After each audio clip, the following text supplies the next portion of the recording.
It was, by all appearances, a perfectly ordinary afternoon in the market town of Flaxborough. The sun slanted gently over cobbled streets, catching the brass plaques of the town's civic buildings and glinting off shop windows so that every bit of dust seemed to sparkle with the sort of indifferent cheer that the townsfolk had grown accustomed to ignoring. At the Jubilee Hall, the annual flower and vegetable show was in full swing. The mild chaos of polite competition, gingerly arranged dahlias, peppers lined like miniature soldiers, and marrows so grotesquely large that one could suspect a combination of pride and hyperbole, dominated conversation.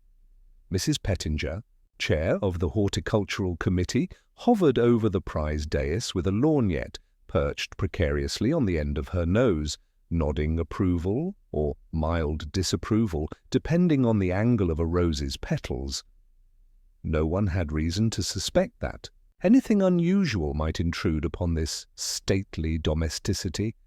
That is, until Mr. Henry Collingwood, a man of sober countenance and reputation for punctuality, fell back in his chair with such a force that it seemed almost deliberate, scattering his notebook and pencil across the polished floor. "Oh!" exclaimed Mrs. Pettinger, the air of mild consternation she wore so well, making the incident feel more like a faint scandal than a potential medical emergency.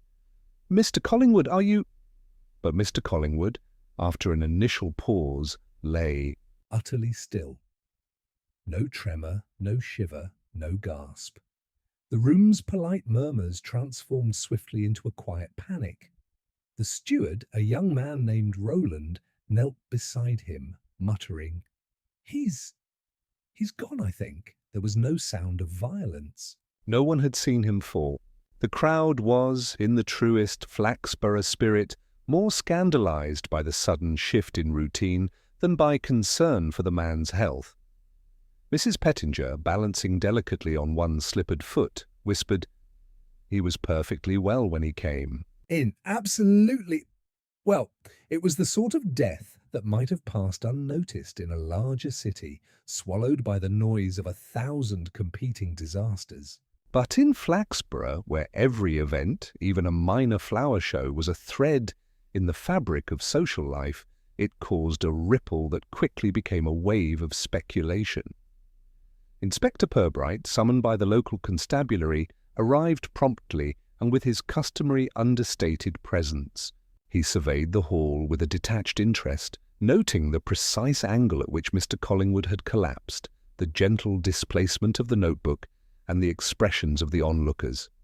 There was horror, certainly, but it was tempered by that peculiar English civility, the horror of inconvenience rather than of mortality. "Has anyone touched anything?"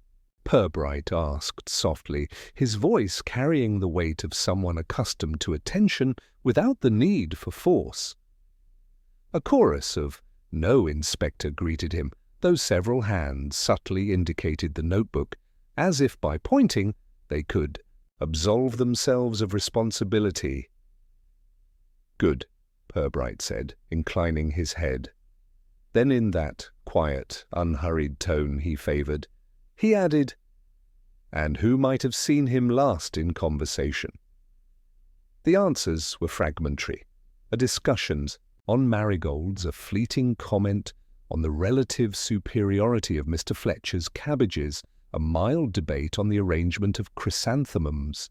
Each witness spoke earnestly, oblivious to the fact that the ordinary threads of social chatter now carried the faintest trace of menace. Purbright made a note of every word, every pause, every polite inflection. In Flaxborough, crimes were seldom loud. They arrived as whispers, as misplacements, as the smallest of oddities. And this death, quiet as it was, had all the markings of such subtlety. By the time the doctor arrived and confirmed Mr. Collingwood's death, the town had already begun to murmur. Mrs. Pettinger was heard suggesting in tones of shocked propriety that perhaps he had eaten something disagreeable at tea, while the vicar quietly shook his head and muttered about the unknowable ways of Providence. Purbright, however, remained silent. He knew better than to give voice to theories before the facts had settled themselves into recognizable patterns. In Flaxborough, as he had learned over many quiet years, the truth was never immediate. It emerged slowly, like the first tentative shoots of a daffodil in March, understated, unobtrusive, but impossible to ignore once it broke through. And somewhere in the scattered notebook, the slight disarrangement of papers, and the gentle expressions of grief and curiosity, the first hints of a secret were already whispering. By the following morning, the ripple caused by Mr. Collingwood's sudden demise had become a gentle but persistent tide across Flaxborough. The streets, usually calm at this hour, were peppered with figures hurrying more in the spirit of curiosity than necessity. Shopkeepers exchanged hushed remarks over counters, polished to the point of reflection, and the postman found every greeting laced with a mixture of sympathy and speculation. It seemed that the town had been temporarily seized by a singular obsession, the mystery of how a man could die so quietly and abruptly amidst the scent of roses and dahlias. At the bakery on High Street, Mrs. Lunn, who was never without a comment, for anyone within earshot, found a captive audience in Mrs. Maple, who had brought her shopping list, but now held it loosely, forgotten. "You heard about poor Collingwood?" Mrs. Lunn began, lowering her voice to a conspiratorial whisper, though it was audible enough for half the street to notice. One moment he's fussing over his notebooks, and the next, gone, right there by the prize dais, as though the very chrysanthemums had struck him down. Mrs. Maple, who prided herself on her discretion but loved a story, nodded with exaggerated solemnity. "And to think," she said, lowering her voice further, "he was always so careful, never a hair out of place, and certainly never a word too sharp. You'd never suspect anything amiss, not even a hint of ill health, he always said. Nothing serious, just the weather, or some such nonsense." Meanwhile, the town's council chamber, a space usually devoted to the rather sedate business of lamp-post maintenance and street-cleaning schedules, had become an impromptu forum for commentary and conjecture. Councillor Fenwick, always ready to assert his superior insight into the social machinations of Flaxborough, leaned forward from his chair with a self-satisfied air, which suggested that he had been expecting just such an occurrence for months, if not years. "Clearly this calls for a committee," he declared, tapping the table for emphasis. "I suggest a full review of safety protocols at public events. It would be most unwise to assume that such sudden collapses are merely coincidental." Councillor Hargreaves, who possessed the uncanny ability to appear both aghast and disinterested simultaneously, murmured, "A committee seems prudent, though I doubt one would prevent such things. After all, Mr. Collingwood was, by all accounts, perfectly well yesterday morning." He allowed the words to hang in the air, as if they were a subtle challenge to Fenwick's presumptive alarmism. At the railway buffet, another usual site of minor civic gossip, the story of Collingwood's passing had already taken on several variants. Some claimed he had been clutching a small, mysterious envelope at the moment he fell, though no one could say with certainty whether this was observed directly or simply inferred from his habit of writing notes in private. Others suggested that an argument with Mr. Fletcher over cabbage sizes had been the final straw, the tension of horticultural rivalry somehow manifesting in a sudden fatality. Even the station master, ordinarily concerned only with train schedules and timetables, had murmured to a passing porter, "Never seen a man drop so quietly. No sound at all. Remarkable." Amidst all this, Purbright arrived at the scene for a preliminary review, having spoken briefly with the local constable the previous evening. His approach was as unobtrusive as ever. There was no urgency in his steps, only the measured rhythm of someone accustomed to letting evidence, subtle and human, reveal itself. He lingered near the hall entrance, noting the expressions on the faces of those gathered outside. Some were genuinely concerned, while others bore the mark of a more curious mischief, a desire to know, to recount, to shape the story before it could settle into fact. Purbright's attention, as it often did, was drawn to those who claimed casual detachment. Miss Hemsley, who operated the bookshop on Market Street, feigned mild distraction while scanning the crowd. Her lips were pressed in a thin line, as though she were resisting the urge to comment on every passing theory. There was a subtle tension in her posture, a quiet rigidity that suggested she was more invested than anyone might immediately admit. Purbright made a mental note to speak with her.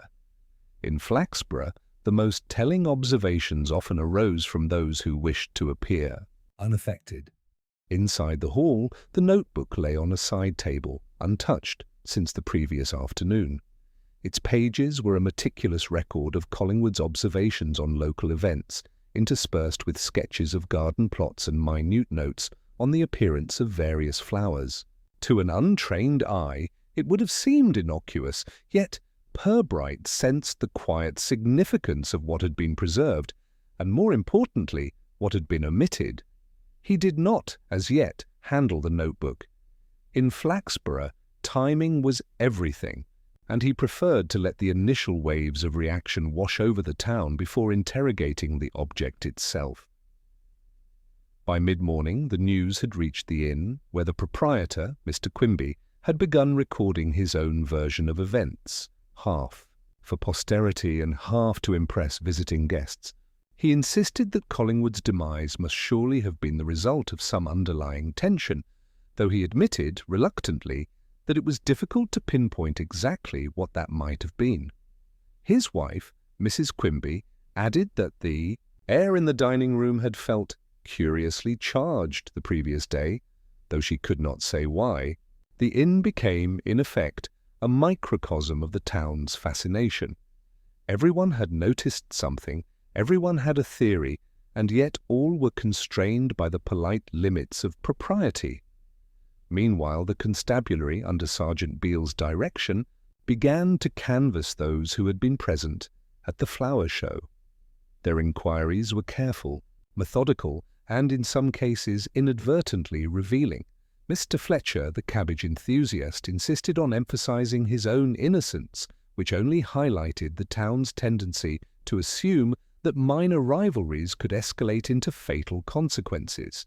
A young volunteer who had been distributing prize cards remarked in passing that she had noticed Collingwood adjusting his spectacles repeatedly before the fall, as though something in the light troubled him.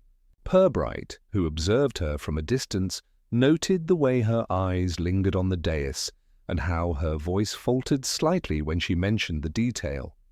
It was precisely such minutiae, the slight hesitation, the incongruous focus on irrelevant objects, the faint tremor in otherwise practiced civility, that formed the lattice upon which Purbright built his quiet hypotheses. He did not speak of these yet. Speculation without corroboration was both unseemly and, in his experience, often misleading. Instead, he continued to move unobtrusively, listening to fragments of conversation, cataloguing gestures, and noting which observations were volunteered freely and which were prompted by polite questioning. By late afternoon, the town had settled into a pattern of subdued rumour. At the cafe near the market square, Mrs. Lunn and Mrs. Maple reconvened, now joined by a smattering of others whose curiosity had driven them from errands or work. Every iteration of the story gained a little flourish, a whispered phrase here, a subtle expression there. Collingwood's final moments became, in the telling, more dramatic, more mysterious, more convenient for the listener's imagination.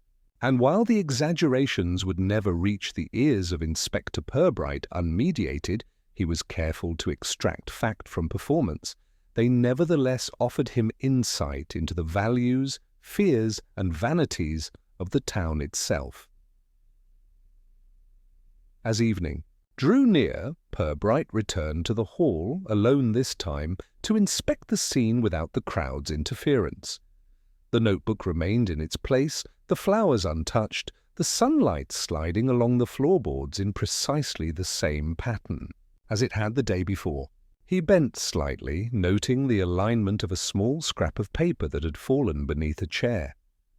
It seemed insignificant, easily overlooked by anyone untrained in the quiet art of observation.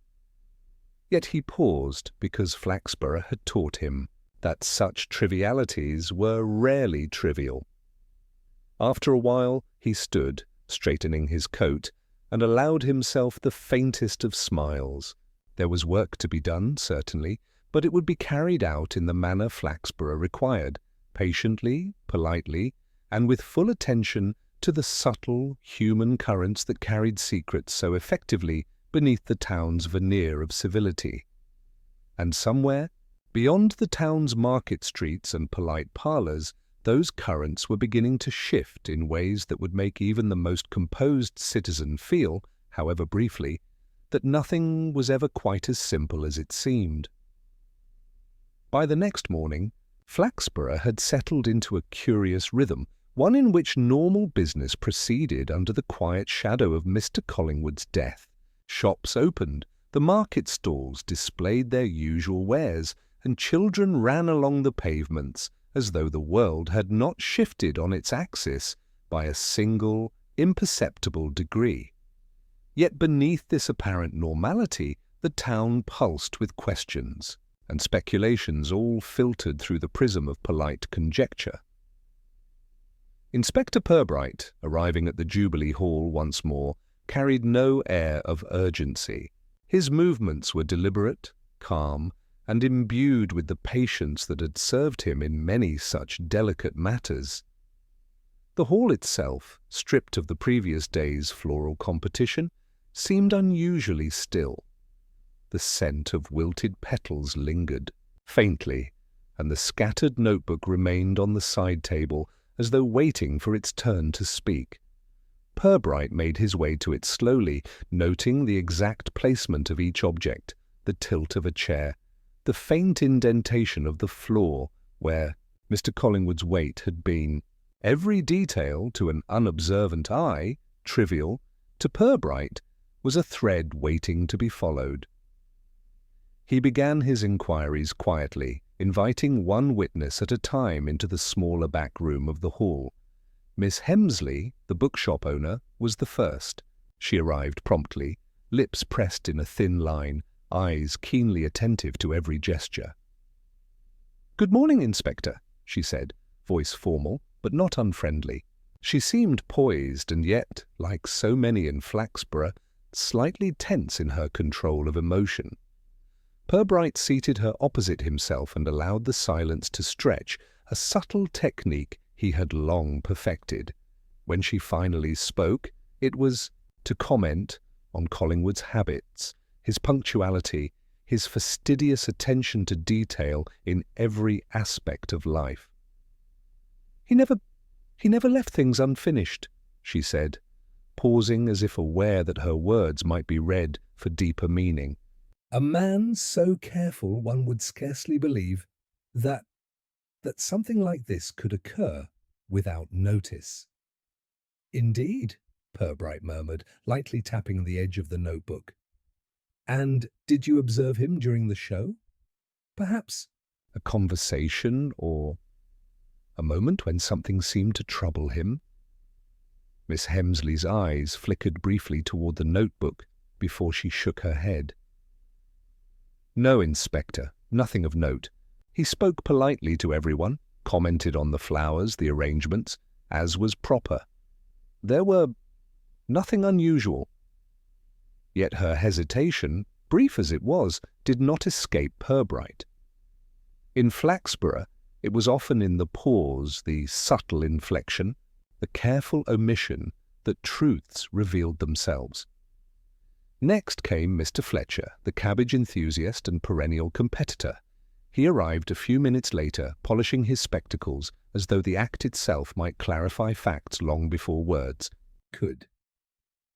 "Inspector, "I assure you I had nothing to do with whatever it was," he began, voice tinged with defensiveness. "I may have grumbled. Who does not when one's marrows are upstaged? But I am not a man to resort to extremes." His eyes, however, betrayed a faint calculation, a flicker of concern about how his rivalry might now be interpreted.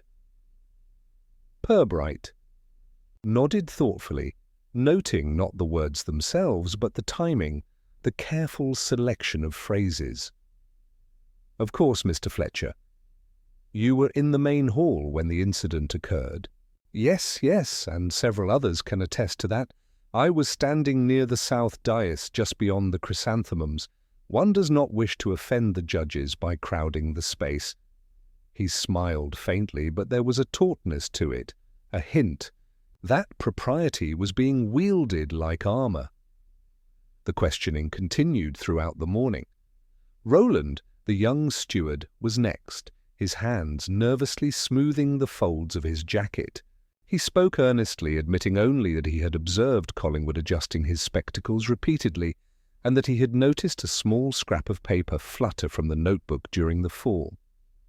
Purbright made a careful note of this. The scrap was minor, almost dismissible, yet he knew that in a town such as Flaxborough, these small, overlooked details often contain disproportionate significance.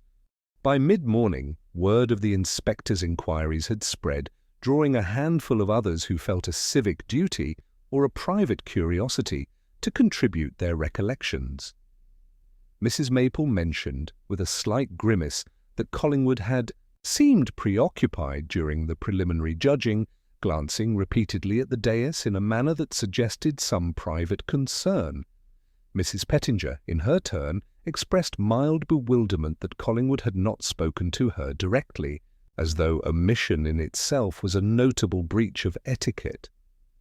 Purbright absorbed every statement with meticulous care, noting contradictions and overlaps with the quiet patience of someone observing a flock of birds, aware that the smallest flutter could indicate far more than any single bird's flight pattern.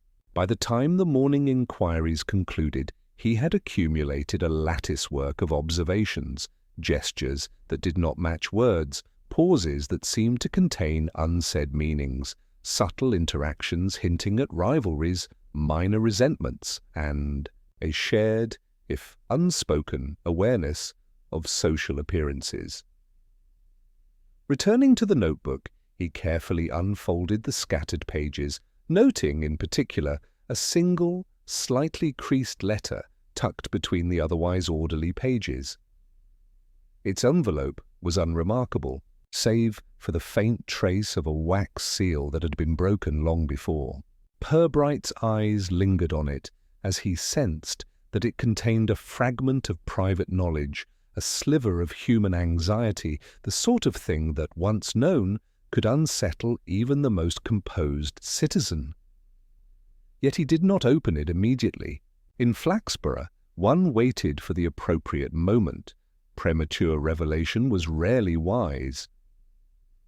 In the afternoon, he visited the railway buffet where Mr. Quimby and Mrs. Quimby were busily attending to guests, all the while peppering him with observations and conjectures.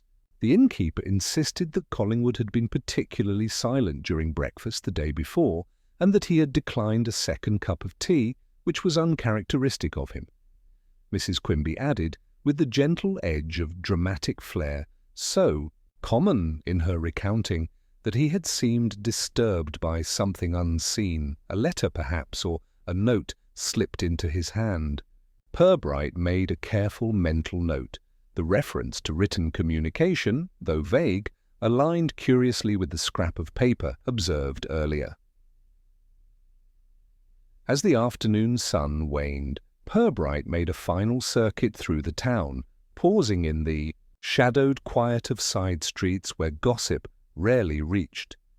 Here, removed from the immediate chatter, he allowed himself private reflection.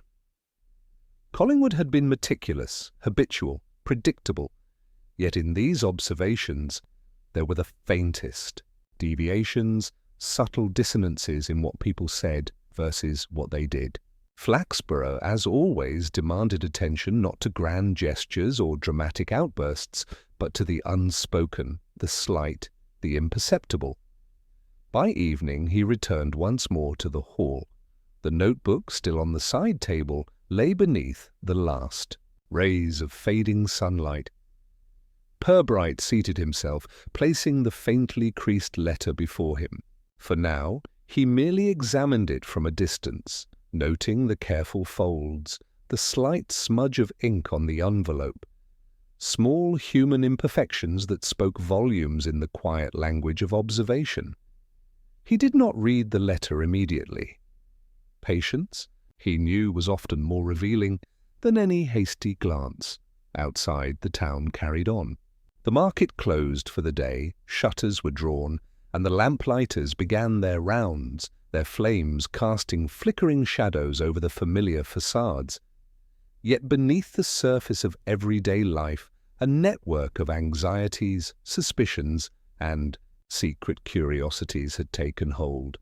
Flaxborough, in its habitual civility, hid a simmering intrigue, a puzzle whose pieces were beginning, subtly, to align in ways that only someone with the careful attention of Purbright could hope to discern. He leaned back in his chair, steepling his fingers, and allowed himself a quiet smile. The initial inquiries had yielded nothing conclusive, yet they had provided the framework upon which the truth would one day rest. The contradictions, the minor hesitations, the seemingly trivial details, all were threads in the tapestry that, when woven together, would reveal a pattern no one yet suspected. And so the town of Flaxborough slept that night under the gentle illusion of ordinary order, unaware that the quiet unravelling of a secret had already begun, measured not in dramatic gestures or frantic investigation, but in the careful, unhurried observations of an inspector who knew that in such a town, human nature, subtle as it was, often concealed far more than the most dramatic event could reveal. By mid-morning of the following day, Flaxborough had settled into a rhythm in which every conversation, glance, and polite cough seemed tinged with the memory of Mr. Collingwood's sudden demise.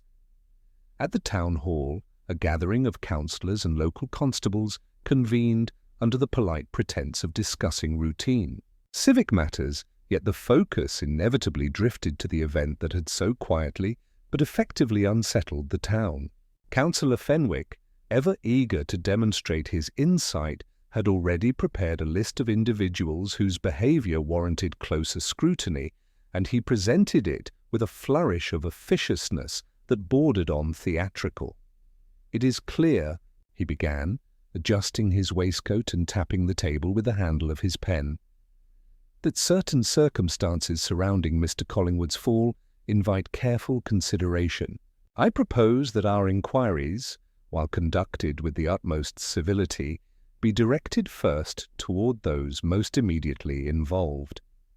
His eyes swept the room, briefly pausing on Mr. Fletcher, who shifted in his seat with an expression that was, if anything, a little too alert for comfort. Purbright, seated quietly to the side, observed the proceedings with his habitual calm.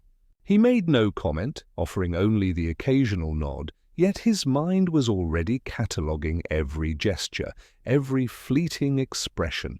Fenwick's insistence on immediacy, while socially appropriate, risked simplifying a situation that by its very nature was layered and subtle.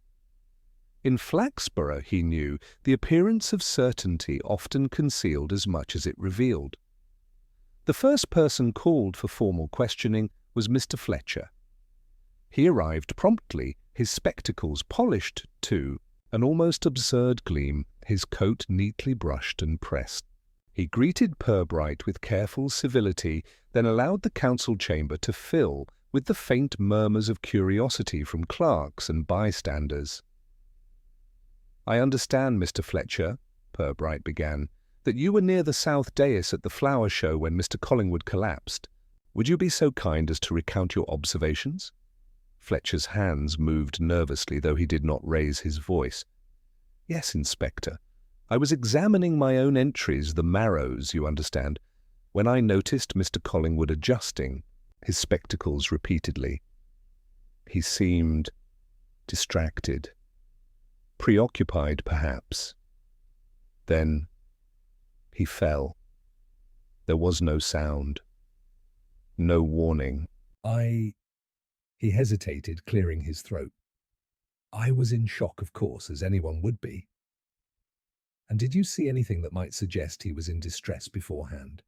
Purbright asked gently, his tone designed to invite candor without suggestion. Fletcher shook his head decisively.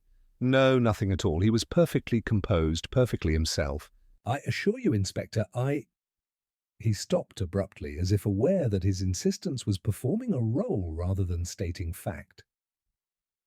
Purbright made a note of the interruption, the subtle shift in Fletcher's rhythm of speech. Flaxborough, he knew, often revealed more in what was unsaid than in what was declared. The neatness of Fletcher's account, the defensiveness underlying his precision, hinted at a sensitivity to interpretation, a sensitivity that could be exploited carefully to draw out the truth. Next, Purbright spoke with Roland, the young steward. The boy, less practiced in civility than Fletcher, exhibited the telltale signs of nervousness, hands twisting, eyes flicking toward the notebook and then away, lips pressed together in a tight line. I only noticed that a small scrap of paper fell, Roland said, voice uncertain. I didn't think it meant anything, just a scrap of paper. He must have dropped it when he fell. And you did not pick it up? Purbright inquired, watching the boy carefully. No, sir.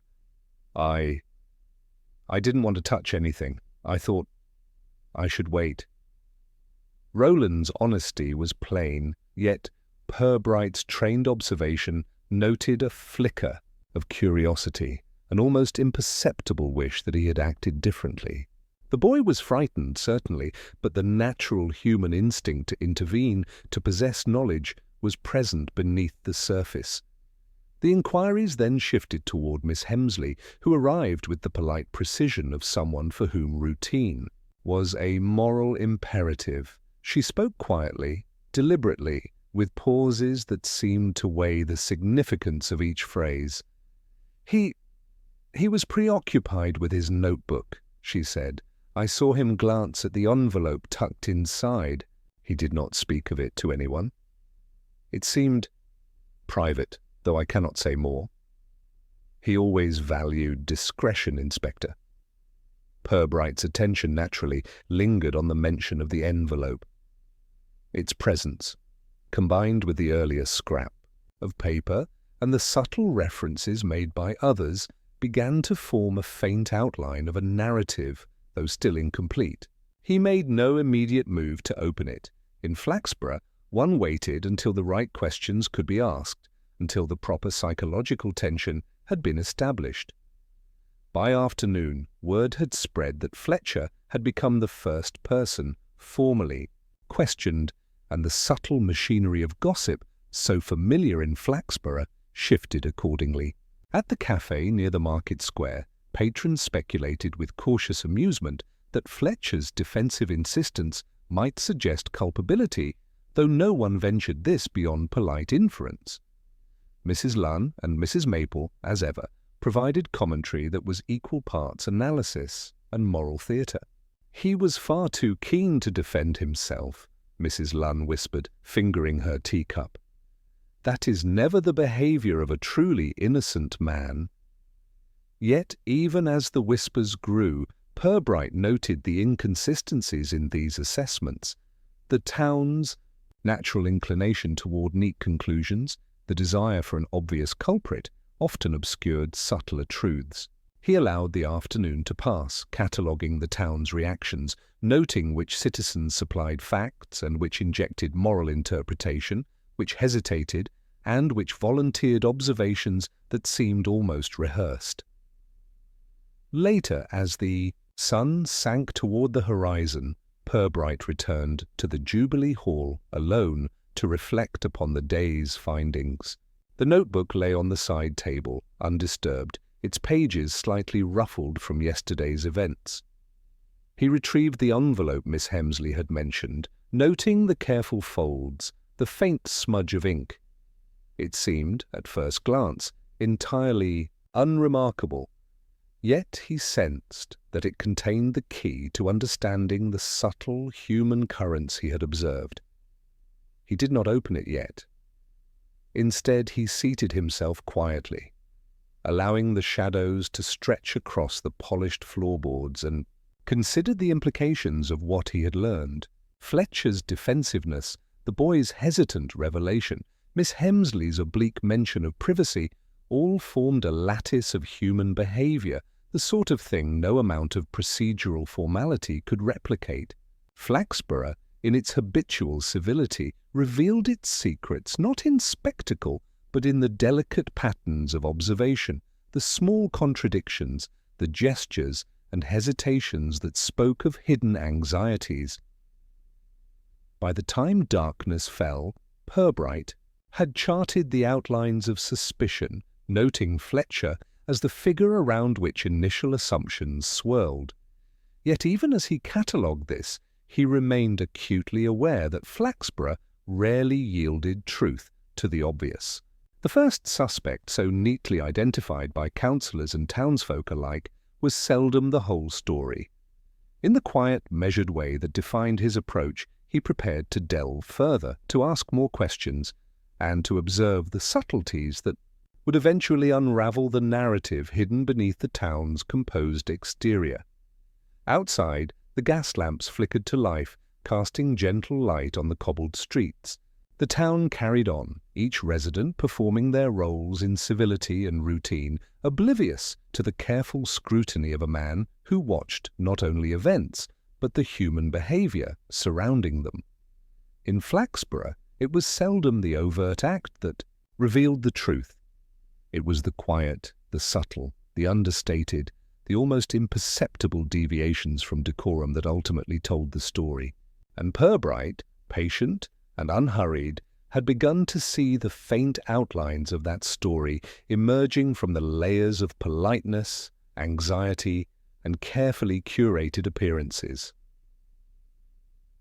The morning air in Flaxborough was crisp, carrying the faint scent of dew from the market gardens and the occasional whiff of chimney smoke drifting from early fires.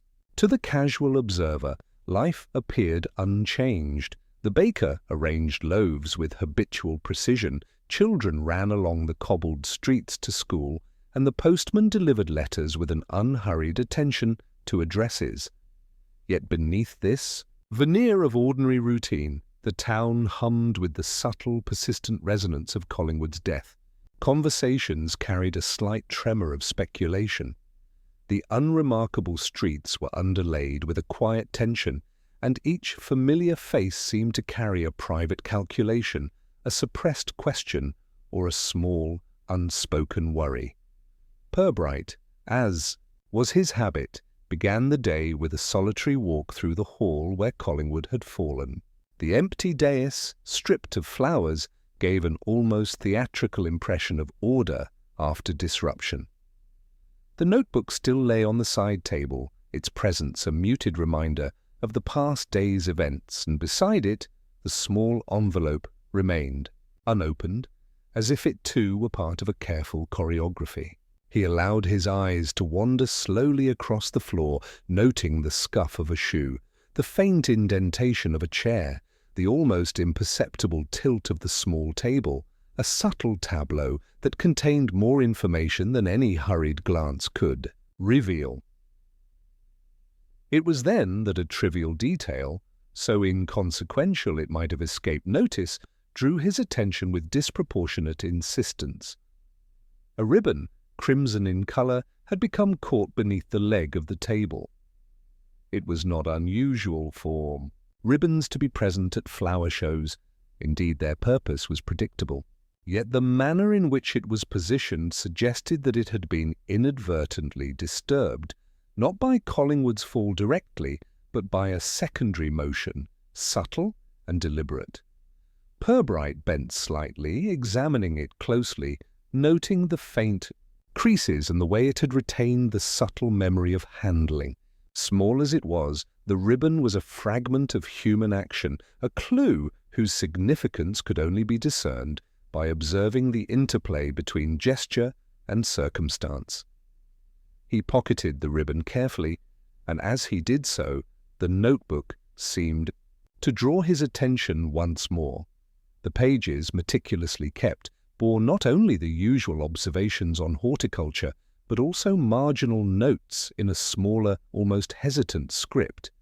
Among these, a brief mention of a meeting at the railway buffet caught his eye, a remark that at first glance appeared ordinary, almost perfunctory. Yet the juxtaposition of the casual entry with Collingwood's sudden collapse suggested the existence of private concerns, matters known to him alone, and possibly encoded in the brevity of the note. By mid-morning, Purbright began his interviews, once more, this time with a particular focus on peripheral witnesses whose observations had seemed, until now, incidental. Mrs. Pettinger, who had hovered over the dais the day before, offered a fresh perspective. She recounted, almost as an afterthought, that she had observed Collingwood glance repeatedly toward the side entrance during judging, a movement so slight that it might have escaped notice had she not been attuned to the rhythms of the hall. "It was only a flicker," she admitted, adjusting her lorgnette, "but it struck me as unusual. He seemed anxious in a way that did not fit with the general calm of the event." Purbright noted the careful phrasing, aware that Mrs. Pettinger's natural inclination toward decorum often translated into understated yet reliable observations. Next he spoke with a young assistant at the hall, a Miss Linton, who had been tasked with distributing prize cards and assisting with arrangements.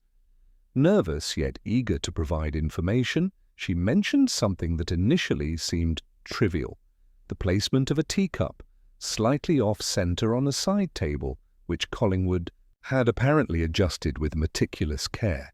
It was, she admitted, an action of almost obsessive precision, yet the correction of its position appeared to coincide with a glance toward the envelope tucked in the notebook. This fleeting intersection of attention, as Purbright observed, suggested a mind preoccupied with private matters, even amidst the public display of the flower show. In the railway buffet, Mr. Quimby and his wife were prepared for Purbright's arrival, having apparently anticipated further inquiries.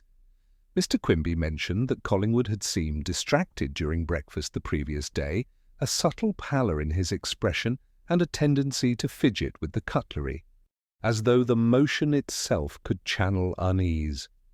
Mrs. Quimby, ever dramatic in her observations, added that he had occasionally glanced at an envelope on the table, holding it for a moment with a care that bordered on reverence, before tucking it into his notebook.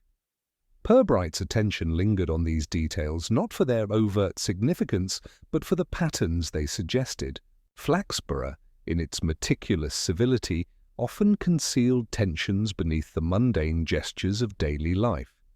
The placement of a ribbon, the adjustment of a teacup, the brief hesitation in handling an envelope, all were minor deviations from habitual behavior, yet they hinted at private anxieties, a concealed narrative that could, if properly interpreted, illuminate the circumstances surrounding Collingwood's sudden death. By late afternoon, he had begun to form a sequence of movements and decisions, each small and easily overlooked, yet together forming a lattice of intention and concealment. The ribbon, the envelope, the marginal notes in the notebook, and the subtle postures of those present during the flower show coalesced into a framework of inquiry. These details, trivial in isolation, began to suggest motives, fears, and interpersonal dynamics that had remained invisible in the broader sweep of gossip and speculation. Purbright then revisited Fletcher not as a primary focus of suspicion, but as a means of observing reaction. He inquired casually about the envelope and the apparent distractions noted by witnesses. Fletcher's response, a mixture of polite deflection and barely perceptible unease, confirmed the value of the seemingly insignificant items. The inspector noted a fleeting tension in the hands, the faint stiffening of the shoulders, the subtle hesitation in speech, elements that in Flaxborough were often more revealing than outright confession. As evening approached, the town settled into its habitual quiet. Gas lamps were lit along the streets, their warm glow reflecting in the polished windows of shops and homes. Purbright returned to the hall, seated himself before the notebook and the envelope, and allowed the silence of the empty room to settle over him. He reflected upon the day's observations, the minor disturbances and understated behaviors, and the intricate web of human preoccupation that so often masked a deeper truth. The trivial, he understood, was often the key to understanding the significant. By the time darkness had fully descended, Purbright had assembled in his mind a preliminary framework. The first obvious suspect, Fletcher, was not necessarily guilty, though appearances suggested otherwise. The ribbon, the envelope, and the adjusted teacup offered subtle insights into private concerns, and the actions, gestures, and hesitations of others in the hall hinted at a network of small, concealed interactions. In Flaxborough, as always, truth revealed itself through observation of behavior rather than through dramatic evidence or overt confession. He allowed himself a faint smile, a quiet acknowledgement that the threads were beginning to intertwine. The seemingly inconsequential details, once pieced together, promised to illuminate a narrative that the town, in all its polite routine, would scarcely recognize until it was fully revealed. And with that, Purbright rose, careful and deliberate, leaving the notebook undisturbed, confident that the subtle currents of human action would in time reveal the story hidden beneath the calm surface of Flaxborough life. The morning following his quiet evening reflections, Purbright found Flaxborough bustling with a peculiar kind of energy, an energy born not of the usual business of trade or municipal concern, but of curiosity and half-formed conjecture. At the market square the stalls were laden with vegetables, flowers, and the occasional trinket, yet the chatter among townsfolk carried a subtle undertone of speculation.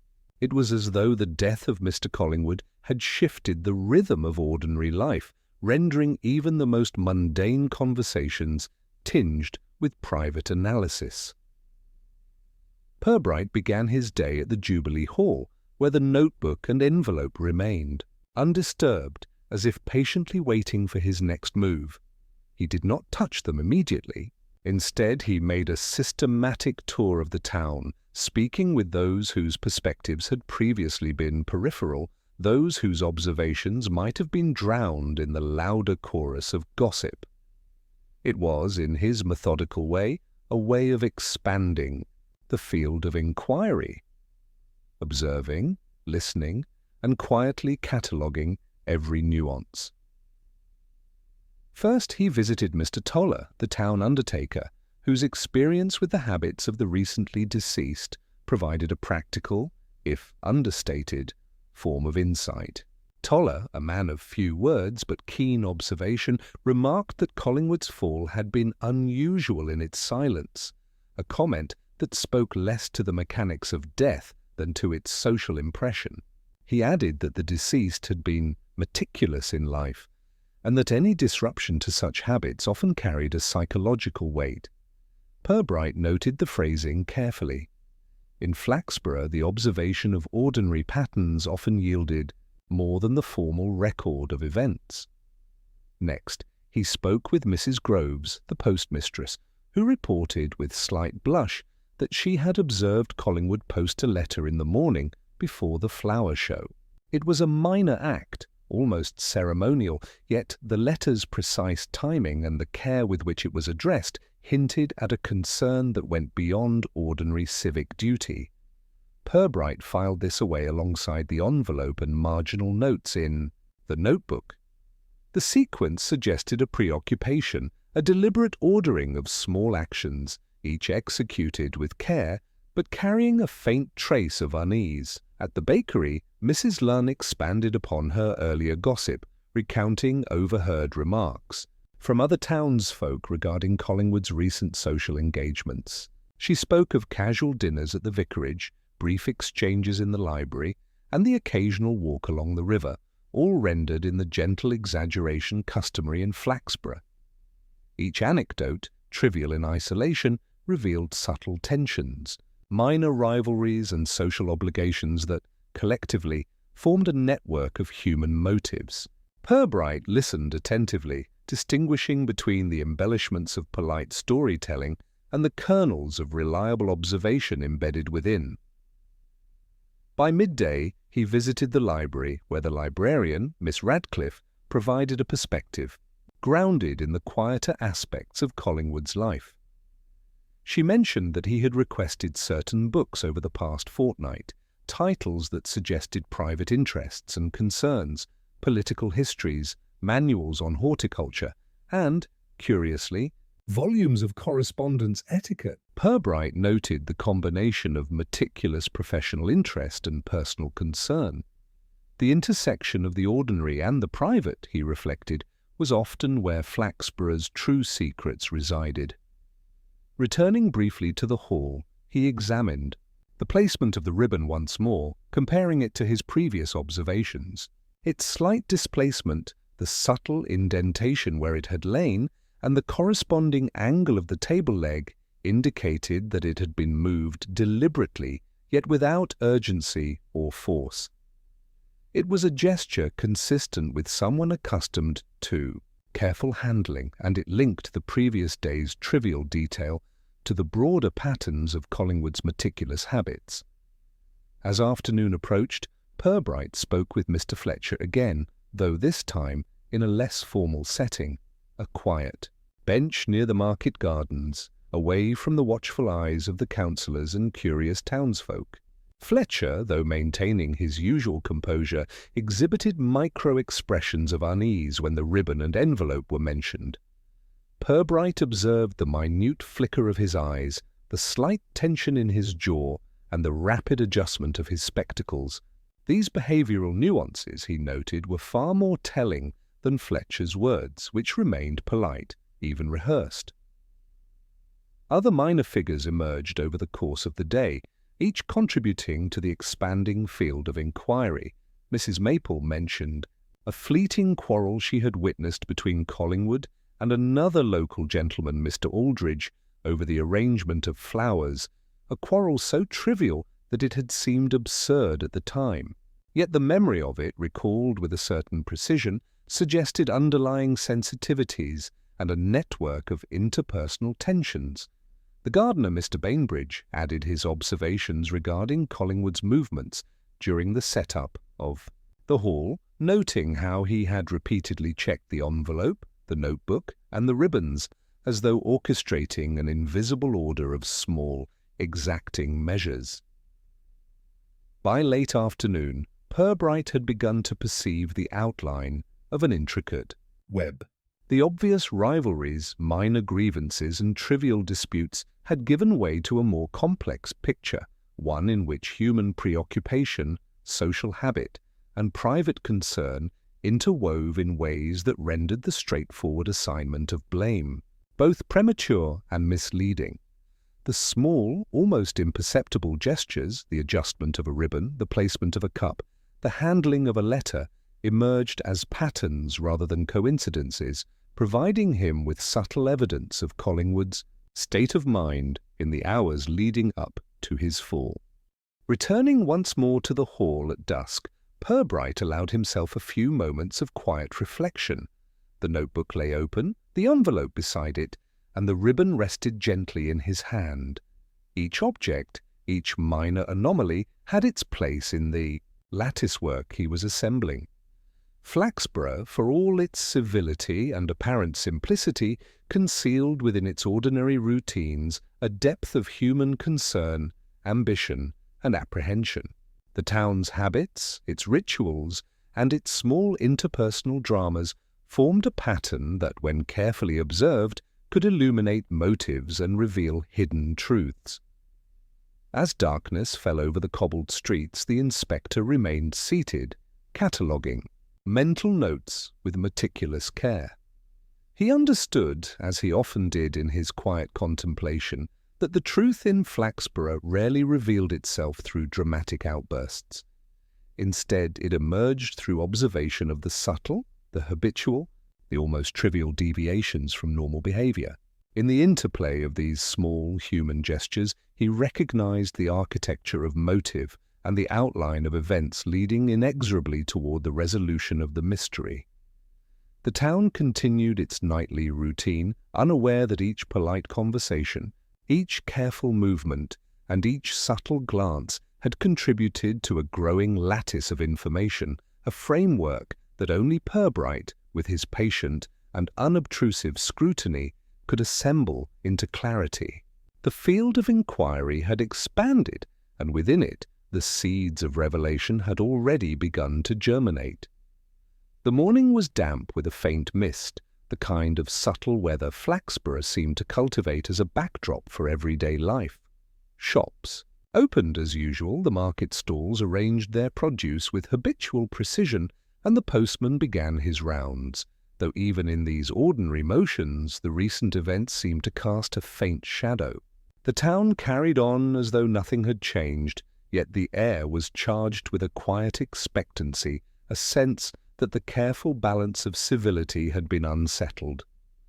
Purbright began the day with a visit to the railway buffet where Mr. Quimby and Mrs. Quimby were preparing for breakfast service.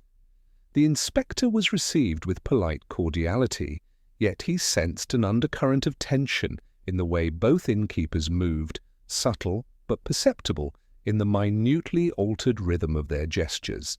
Collingwood's last visit had been unremarkable to an outsider, but to those who attended the minutiae of the town, even minor details could suggest hidden motives or anxieties. It was here, among the familiar tables and the faint aroma of boiled eggs and tea, that the second incident occurred, quietly, without fanfare, yet with enough gravity to shift the entire direction of Purbright's inquiries. A letter, unnoticed until that moment, was discovered wedged beneath a floorboard by one of the junior waitstaff. The envelope, pale and unassuming, bore the unmistakable handwriting of Collingwood. Its discovery immediately drew the attention of those present, though the reaction was tempered by polite restraint, as befitted Flaxborough sensibilities. Purbright, observing the scene without haste, took the letter into his own hands. The staff offered murmured observations, each revealing more about their perceptions than the actual facts. "I thought it might have fallen from the counter, sir," the youngest waiter explained nervously, "but it seemed placed somehow." Another remarked that they had noticed Collingwood handling it carefully the previous day, though they could not recall whether it had been opened. The subtleties of attention and memory, rather than the physical act itself, were what most intrigued Purbright. Opening the letter in a quiet corner of the buffet, he allowed his eyes to scan its contents without reading aloud. Its tone was deliberate, formal, yet contained references that hinted at private grievances, minor resentments, and subtle social maneuverings that had gone unnoticed in the public eye. There was no overt threat, no dramatic accusation, yet each sentence carried the weight of implication, a quiet commentary on the undercurrents of Flaxborough's social fabric. The letter was not evidence in the conventional sense. It was a reflection of human nature, a mirror of quiet conflicts, and a guide to motivations that were often hidden beneath layers of civility. As he pondered the implications, townsfolk began to gather, drawn by curiosity and the human desire to witness the uncovering of secrets. Mrs. Lunn arrived first, her eyes bright with the thrill of insider knowledge, followed by Mrs. Maple, who balanced interest with propriety. Their observations, couched in polite phrasing, added a new layer to Purbright's understanding, not of the letter itself, but of the social perception it provoked. The town, in its characteristic fashion, was already beginning to speculate. Had this letter provoked Mr. Collingwood's fall, or did it reveal motives in others that no one yet realized? Purbright left the buffet with the letter carefully folded, its significance noted, but not yet fully understood. He walked slowly through the market square, observing the reactions of those he passed. Mr. Fletcher, who had seemed the first obvious suspect, appeared more nervous than usual, casting glances toward the inspector that betrayed a concern for interpretation rather than outright guilt. The young steward, Roland, lingered near the flower stall, fidgeting as though aware of a connection he could not yet articulate. By mid-afternoon, Purbright had begun speaking again with peripheral witnesses, seeking details that might contextualize the letter. Miss Hemsley, the bookshop owner, mentioned having seen Collingwood meet briefly with Mr. Aldridge a few days prior, a meeting so unobtrusive that it had escaped notice, yet its timing now suggested a connection to the letter's content. The librarian, Miss Radcliffe, recalled Collingwood requesting reference books on etiquette, composition, and correspondence, minor details that now appeared to form a subtle pattern of preparation. Each observation, when integrated with the behaviours noted earlier, the adjustment of the ribbon, the careful placement of the teacup, the minor hesitations in speech, suggested a sequence of intentionality, a series of small acts that conveyed concern, anxiety, and foresight. The second incident, the discovery of the letter, transformed what had previously seemed isolated clues into a coherent narrative thread. Where suspicion had focused on Fletcher due to obvious defensiveness, the letter introduced new possibilities, subtle interpersonal tensions that could not be ignored. Returning to the Jubilee Hall in the evening, Purbright examined the notebook once more.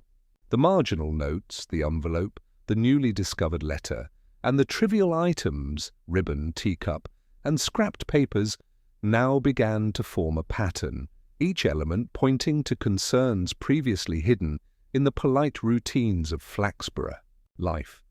The town's network of minor rivalries, unspoken grievances, and social obligations became more vivid, offering a framework through which the final explanation might eventually emerge.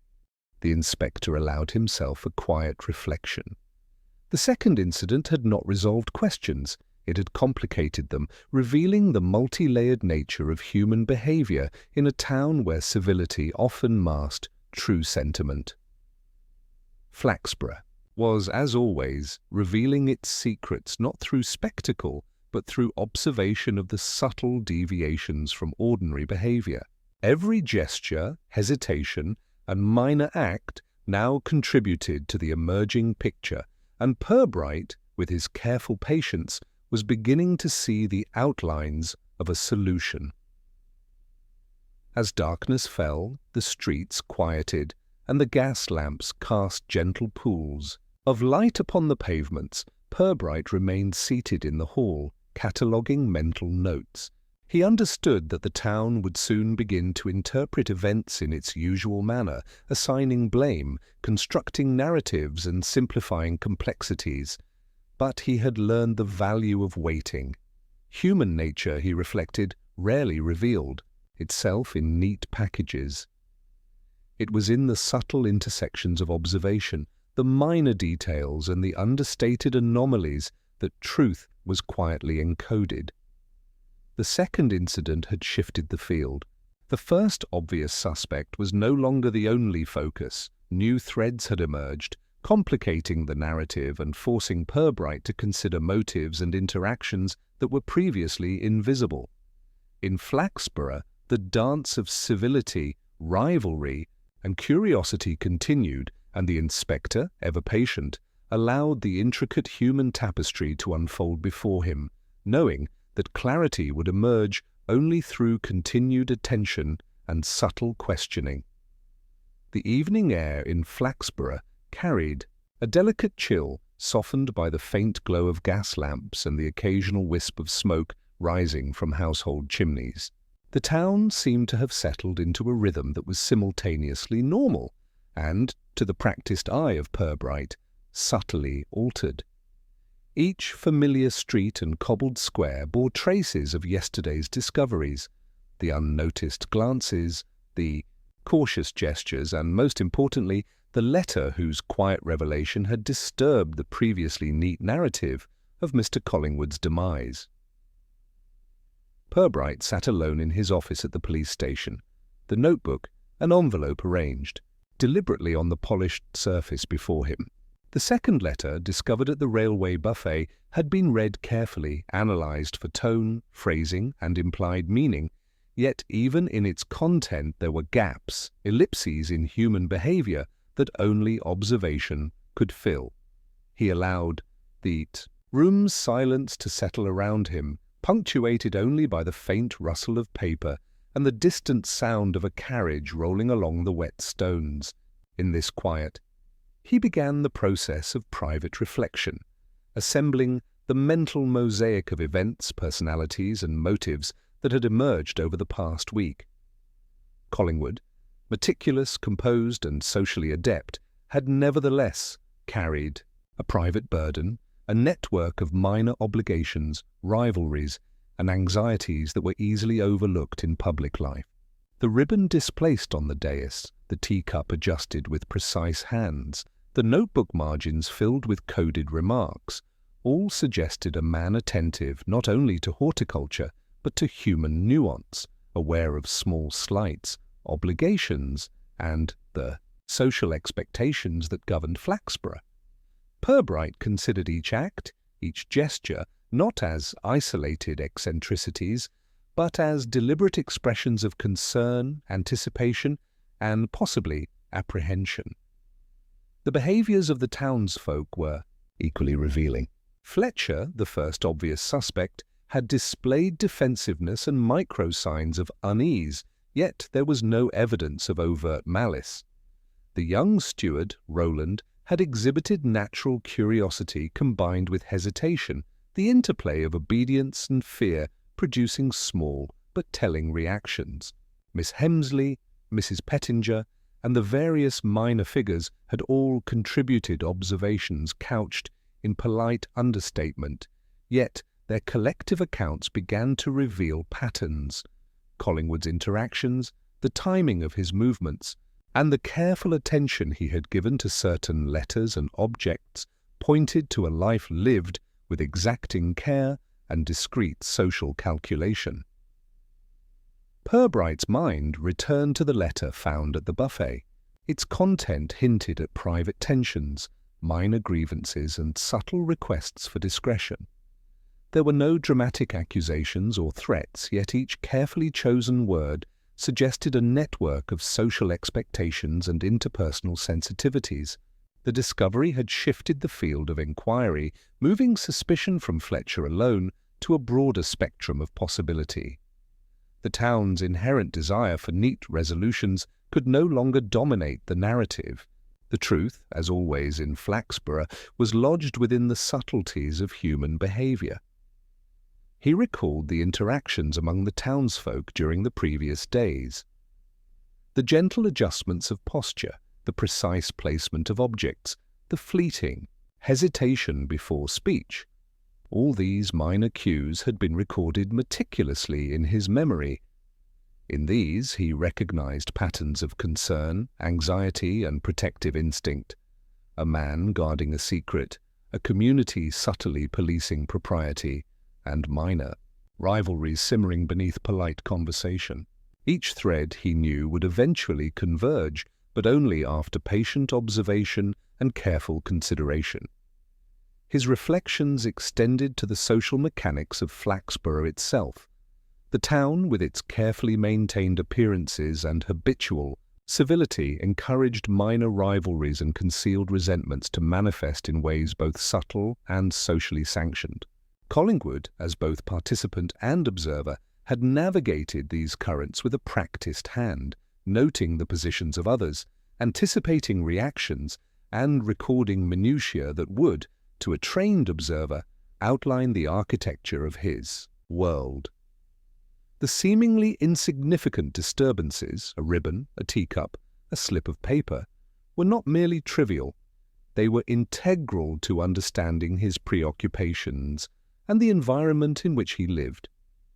Purbright allowed himself a measured consideration of motive.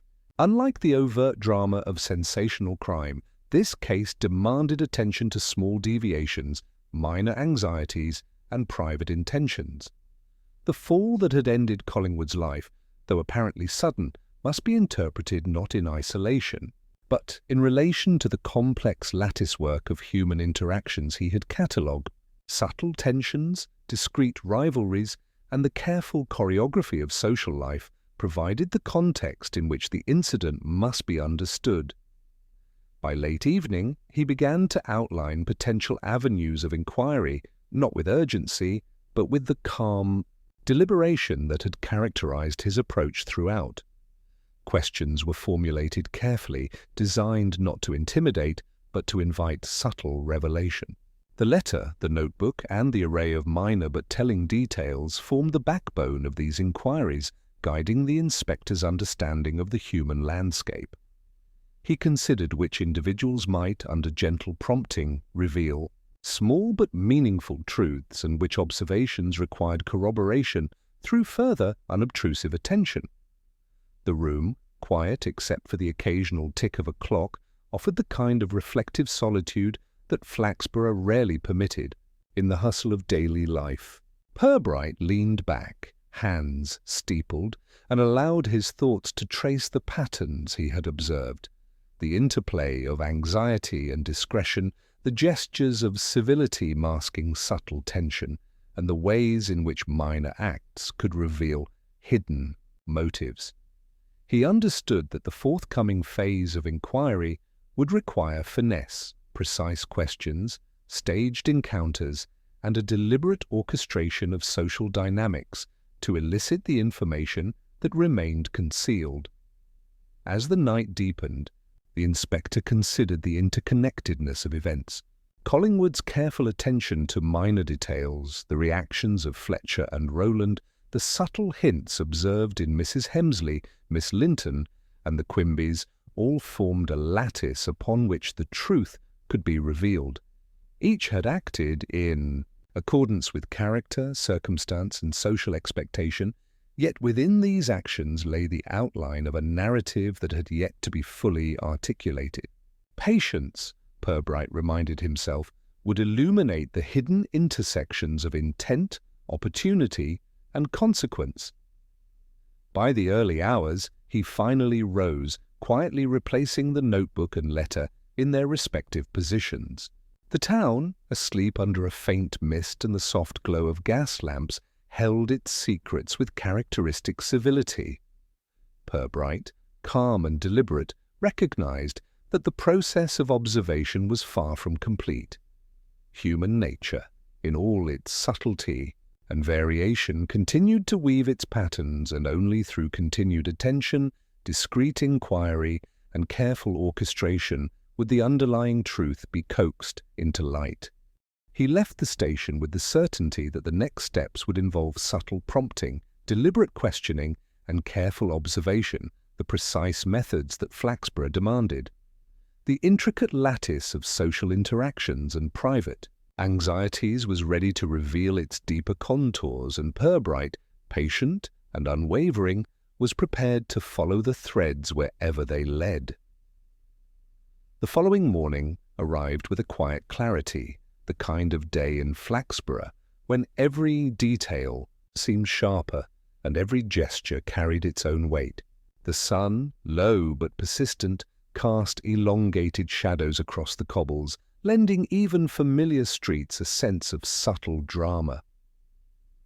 Purbright moved through the town with his customary unhurried precision, his mind already arranging the observations of previous days into a structure capable of supporting inquiry. Today, he decided, he would begin to test the human fabric of the town to see which threads would unravel under the gentle pressure of carefully posed questions. He began with Mr. Fletcher, arranging a meeting at the Market Gardens, ostensibly to discuss the horticultural competition.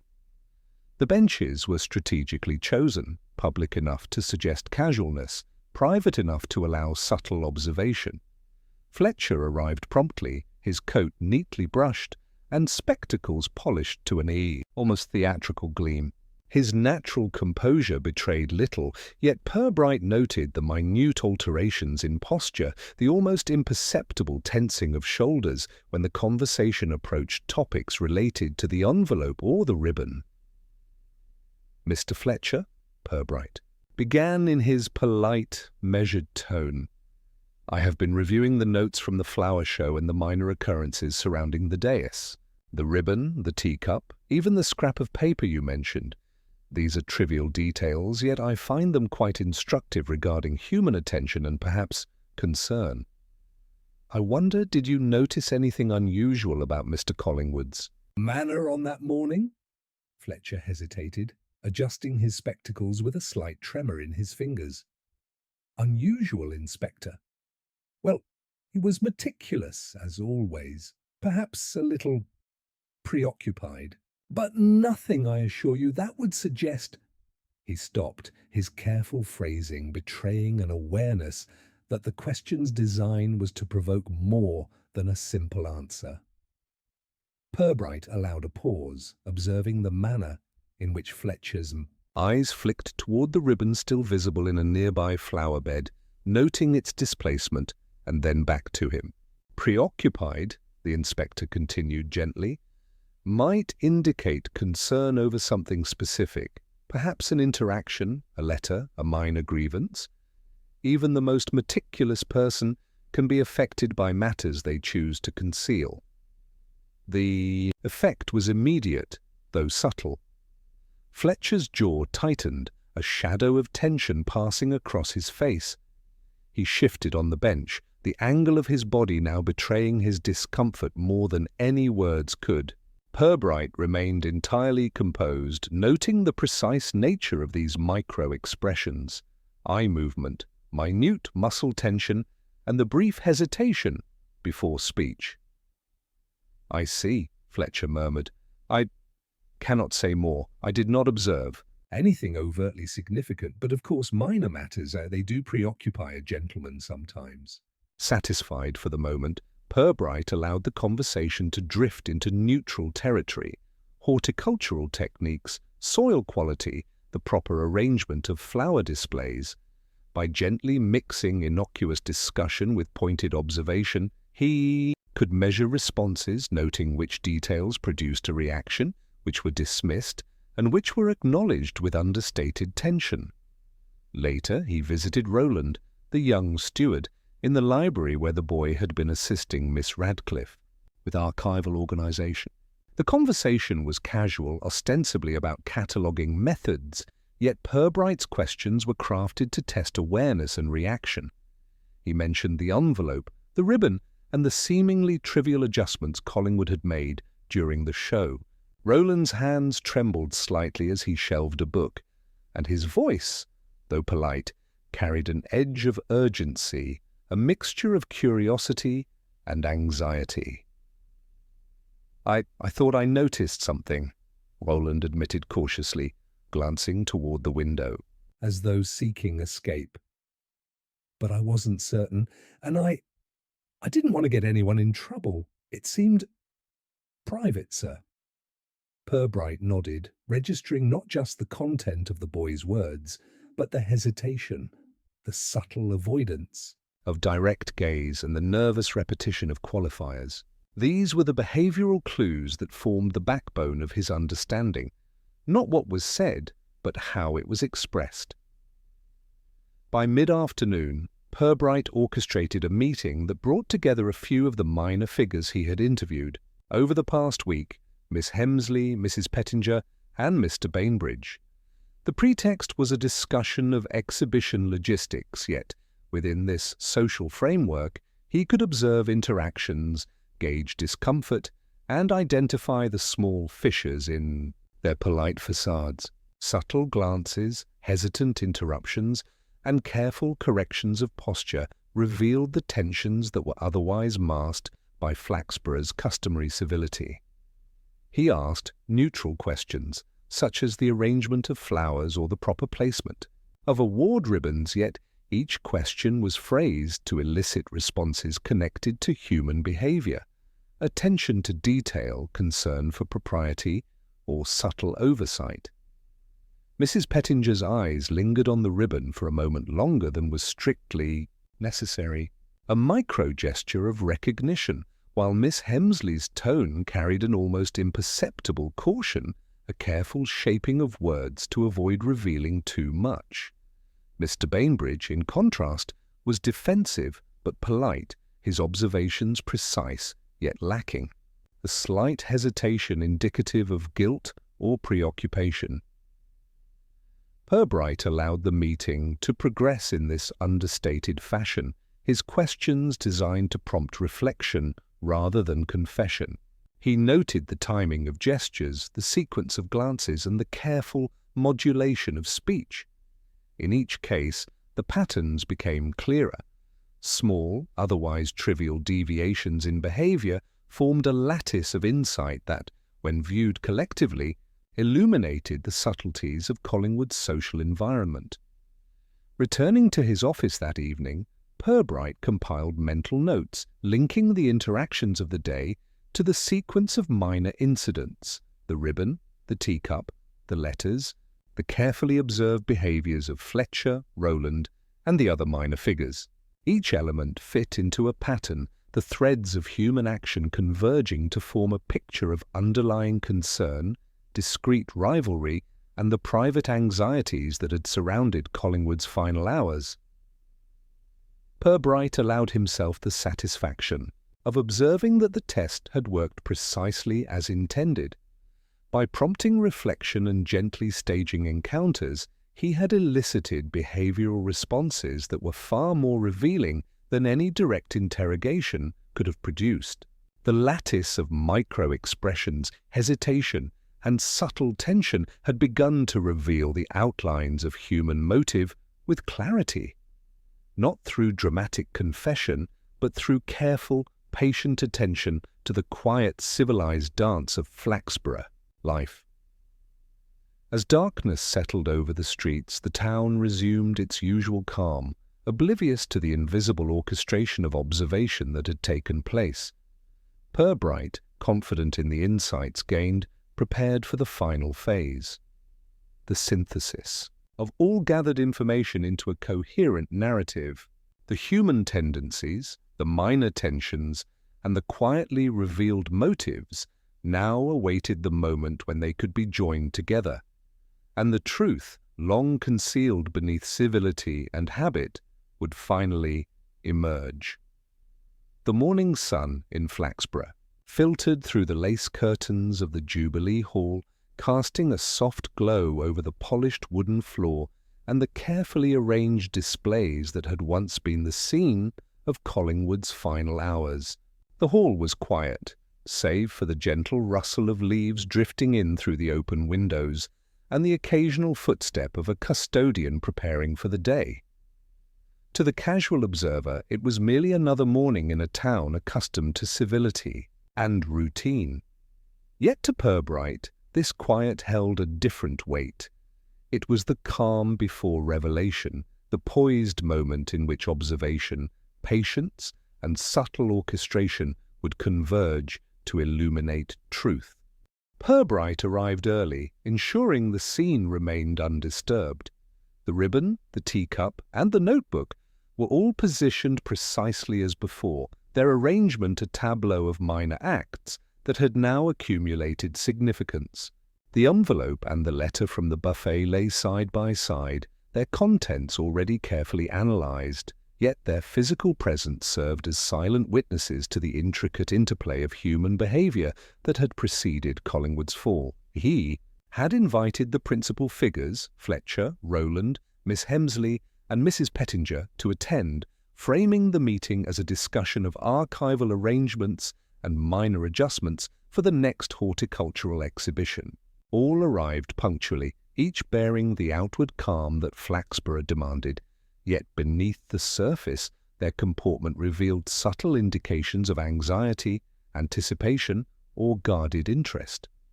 Purbright observed each micro-expression, each almost imperceptible hesitation, understanding that it was in these nuances that the narrative of motive and consequence resided. "Thank you all for joining me," Purbright began, his tone calm, measured, and deliberately neutral. "I wish to revisit some of the events surrounding the recent flower show and Mr. Collingwood's unfortunate demise.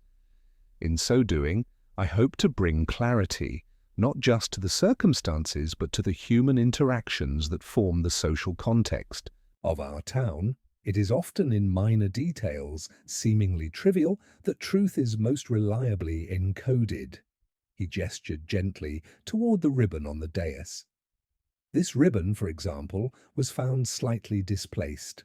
Observers might dismiss it as inconsequential, yet in its alteration, subtle human intervention is recorded. Similarly, the teacup, the notebook, and the envelope, all ordinary objects, yet all touched by human concern, habit, and preoccupation.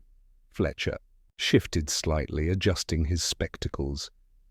Purbright's tone did not change, yet the mere observation of attention produced a quiet tension. "Mr. Collingwood," the inspector continued, "was meticulous. He noted the placement of objects, the timing of events, and, as we now know, carried letters of some private significance.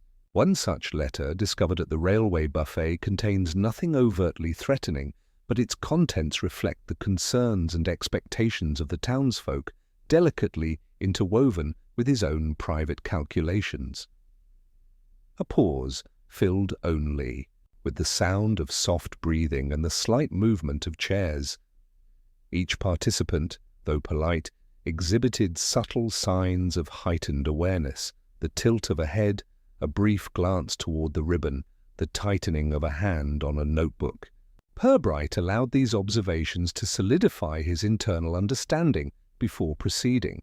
The second letter, combined with marginal notes in Mr. Collingwood's notebook and the observed behaviours during the flower show, reveal a pattern of social interaction, minor rivalries and obligations, Purbright continued. Mr. Collingwood was aware of tensions among us, minor grievances and polite rivalries that might escape casual notice. Yet he attended to them with care, perhaps to prevent embarrassment or inconvenience, perhaps to maintain the harmony that our town so carefully cultivates. He allowed his gaze to sweep across the assembled figures, resting briefly on each. It is within these small interventions that the circumstances of his fall find context. The envelope, intended for discreet delivery, was handled with care, yet inadvertently became the point of minor misunderstanding. The ribbon's displacement was the result of a momentary adjustment, unseen but observed by others. These minor actions, when combined with human preoccupation and concern, create a situation in which an unfortunate accident becomes inevitable. Roland's eyes widened slightly and he fidgeted, the earlier hesitation now clarified. Fletcher, in contrast, maintained a polite composure, though the subtle tension in his jaw betrayed the discomfort of realization. Miss Hemsley and Mrs. Pettinger nodded in quiet acknowledgement, understanding the intricate lattice of interaction that Purbright had elucidated. "Let me be clear," Purbright said. "There was no malice, no deliberate intent to cause harm. What we observe are the consequences of human behavior, concern, rivalry, attention to detail, and the careful management of appearances. Mr. Collingwood, meticulous in his arrangements and attentive to our social environment, became, by a subtle chain of ordinary actions and minor oversights, the victim of an accidental fall. Yet within this accident lies a story of civility, concern, and human complexity that we should not overlook." He gestured gently toward the objects on the dais, allowing each participant to examine the ribbon, teacup, and letters. The inspection, conducted with polite attention, confirmed the narrative he had constructed. Each object's position, each minor irregularity, and each behavioral clue now integrated seamlessly, revealing the comprehensive picture of events. The room remained quiet, save for the occasional soft intake of breath. Purbright concluded, Flaxborough's truth is rarely dramatic. It is encoded in minor gestures, subtle preoccupations, and careful observation of human interaction. In understanding these, we honour both the memory of Mr. Collingwood and the civility that defines our town. He allowed a moment of reflection, observing the expressions before him. Understanding, acknowledgement, and subtle relief passed across their faces, the tension dissipating not through dramatic confession, but through recognition of the quiet truth. The lattice of behavioral clues, social interactions, and minor incidents had been assembled, and the story, once hidden beneath layers of politeness and habit, now lay plainly before them. The inspector rose, deliberately calm, folding his hands in front of him. "Our work here," he said softly, "is complete. Let us continue with our lives, with the understanding that civility, observation, and attention to detail often guide us more reliably than speculation or accusation." As the assembled townsfolk departed, the hall returned to quietude. The ribbon remained, the teacup in its precise location, and the notebook and envelope rested side by side, a tableau of human action and the delicate choreography of Flaxborough life, now fully interpreted and understood by one observant mind. Purbright sat for a moment longer, content with the resolution, aware that the town would resume its rhythms, subtly altered yet fundamentally unchanged. His reflections confirmed that truth, in Flaxborough, is revealed not by force or drama, but through the patient, deliberate study of human behaviour in its quiet, ordinary manifestations. The days following Purbright's revelation unfolded in Flaxborough with the quiet inevitability characteristic of the town. Life resumed its habitual rhythm, yet with subtle alterations that only an attentive observer would notice. Shopkeepers arranged their displays with an extra measure of care, as if acknowledging the fragility of the order that governed their lives. The market stalls hummed with familiar chatter, yet conversations now contained occasional hints of reflection, comments on civility, human preoccupation, and the small, almost imperceptible consequences of ordinary actions. Death. The case, resolved in its subtlety, allowed him to reflect on the extraordinary ordinariness of human concern and the delicate social choreography that shaped Flaxborough life. At the market, Mrs. Lunn recounted the events of the flower show to anyone who would listen, though her account, as always, contained embellishments that served both entertainment and polite instruction. She emphasized Collingwood's meticulousness, Fletcher's minor discomfort, and the curious discovery of the letter, but avoided any overt suggestion of guilt or malice. Flaxborough, in its understated wisdom, preferred narrative over accusation, and Mrs. Lunn's storytelling reflected this tendency, transforming minor events into lessons on civility and attentiveness. The post office, too, resumed its normal flow, though Mrs. Groves could not entirely suppress a faint smile whenever a letter passed across the counter. She recalled the envelope found at the buffet and its role in unravelling the mystery, understanding that in Flaxborough the smallest object could reveal the largest truths. Customers, unaware of her internal amusement, continued their business, trusting in the routine of stamps, parcels, and polite exchanges. Even the market gardens bore the imprint of subtle change. Fletcher, once the first obvious suspect, attended his work with an added layer of self-conscious precision, adjusting plants, ribbons, and displays with meticulous care.